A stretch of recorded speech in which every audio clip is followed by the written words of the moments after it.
আরও কি হবে? মুসলিমরা কনস্ট্যান্টিনোপল আবার জয় করবে। এই কনস্ট্যান্টিনোপলের মধ্যে ফিতনা দেখা দিবে অচিরেই, মুসলিমরা ওইটা আবার দখল করবে ইনশাআল্লাহু তাআলা। আরও কি হবে? বললাম ভূমিকম্পের বছরগুলো আসবে সামনে, এবং মুতায়নুন শাদীদ, মহামারীও আসবে। আরও কি? বড় বড় 3টা ভূমিকম্প বাকি আছে এখনও। আগে বলেছি লেকচারে, একটা পৃথিবীর পূর্বে, একটা পশ্চিমে, একটা মাঝখানে। এগুলো এখনও বাকি আছে। বিশ্বে অনেক কিছু হওয়া এখনও বাকি আছে। এখন যা দেখছি এগুলোই স্বপ্ন, এগুলো চলে যাবে। সময় কি হবে?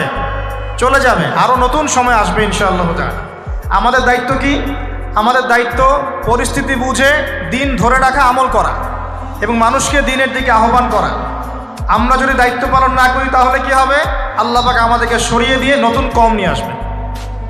আল্লাহ পাক সূরা মুহাম্মাদে বলেছেন, ওয়া ইন তাতাওয়াল্লাউ, তোমরা যদি মুখ ফিরিয়ে নাও, ইয়াস্তাবদিল কওমান গায়রাকুম, আল্লাহ পাক নতুন কওমকে তোমাদের জায়গায় স্থলাভিষিক্ত করবেন। সুম্মা লা ইয়াকুনু আমসালাকুম, তারা তোমাদের মতো হবে না, মানে আমাদের মতো অপদার্থ হবে না। উম্মার বিজয়ের শর্ত কি? আল্লাহ সূরা মুহাম্মাদেই বলেছেন, ইন তানসুরুল্লাহ ইয়ানসুরুকুম, তোমরা আল্লাহর দ্বীনকে সাহায্য করো তবেই আল্লাহ তোমাদেরকে সাহায্য করবে। ওয়া ইউসাব্বিত আকদামাকুম, তোমাদের পা আল্লাহ দৃঢ় করে রাখবেন। আমরা আল্লাহকে সাহায্য না করলে আল্লাহ পাক আমাদেরকে সাহায্য করবেন না। সিম্পল।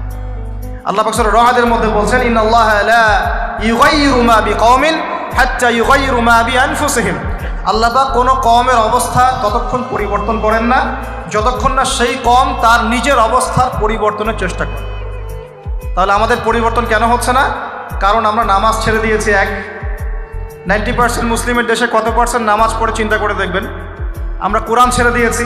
90% মুসলিমের দেশে কত পার্সেন্ট বিশুদ্ধ করে কোরআন তেলাওয়াত করতে পারে একটু খোঁজ নিয়ে দেখবেন। কোরআন শুমারি করে দেখেন, নামাজ শুমারি করে দেখেন, তাহলে বুঝতে পারবেন।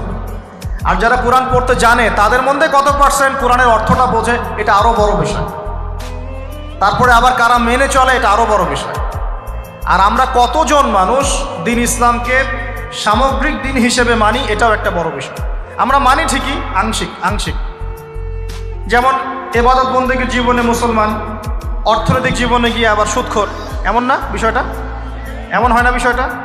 ইবাদত বন্দেগীর জীবনে আমি পাক্কা মুসলিম, কপালে সেজদার দাগ আছে মাশাআল্লাহ, দাড়ি টুপিও আছে মাশাআল্লাহ, কিন্তু ব্যবসায় গিয়ে মাপে কম দিচ্ছি না, ব্যবসায় গিয়ে আমি হারাম ভেজাল দিচ্ছি কিনা, এরকম হচ্ছে কি না? হচ্ছে। কিন্তু সে কিন্তু মুসলিম এবং নামাজও পড়ে। তা আমাদের সমস্যা ভাই এখানেই। এখন এই সমস্যাটা সলভ করলে ইনশাল্লাহ সব সমস্যা সলভ হয়ে যাবে ইনশাল্লাহ। সমস্যাটা কি? আমরা ইসলামটাকে আংশিকভাবে মানি, পরিপূর্ণ জীবনে ইসলাম বাস্তবায়ন করতে পারছি না। আমি আপনি হয়তো কেউই পারছি না।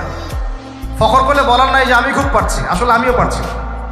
কারণ এই যুগে এটা পারাটা খুব ডিফিকাল্ট। এই যুগে পারাটা কি? খুবই কঠিন। কিন্তু এটাই তো এই যুগের চ্যালেঞ্জ। নবীজি বলেন,